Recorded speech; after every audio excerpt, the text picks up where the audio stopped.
March 2009. Lawrence Livermore National Laboratory, 50 miles east of San Francisco, California. This is one of the premier weapons research facilities in the U.S. Over the past 50 years, scientists here have developed some of the most lethal weapons known to man. From the Atlas Titan intercontinental ballistic missile to the Tomahawk cruise missile. But today, inside a special division of the lab known as the National Ignition Facility, scientists are developing one of the most challenging experimental systems ever created. The world's most powerful laser. Scientists have been working on this top-secret project since 1974. The goal: create a laser that produces energy levels that rival the power of a nuclear bomb. When fired, this laser is capable of unleashing the power of the sun. Enough energy to light up every home in the U.S. or wipe out mankind. How did they create a laser with such devastating force?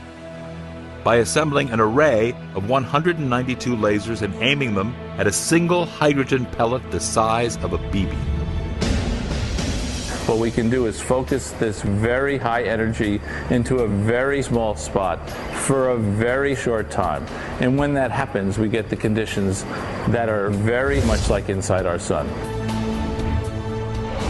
These 192 lasers are linked together by a twisting jungle of tubes that snake through this mammoth 10-story structure, which is the length of 3 football fields. These gray tubes right over my head here are the beam tubes which contain the laser beams. You can see there are pairs of these beam tubes. In each one of these tubes there are laser beams stacked 4 high. So in each pair of beam tubes there are 8 laser beams. The plan is to fire all 192 laser beams at once. Each beam starts out low-powered, about the size of what's inside your DVD player. But as they pass through the complex maze of tubes, they merge into one super beam. This super beam fires 500 terawatts of power in 2 billionths of a second, roughly 500 times the entire peak power output of the United States. When that light strikes the hydrogen pellet, it cooks it to over 800 million degrees, creating nuclear fusion and unleashing more energy than our sun.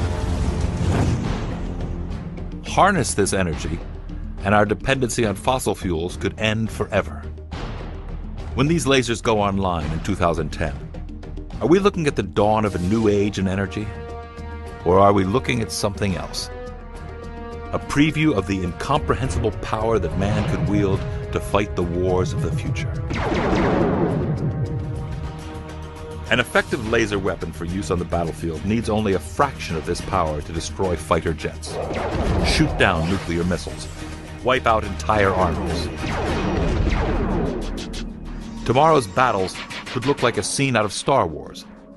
Powerful lasers on Earth beamed off of satellites in space to wipe out an enemy thousands of miles away.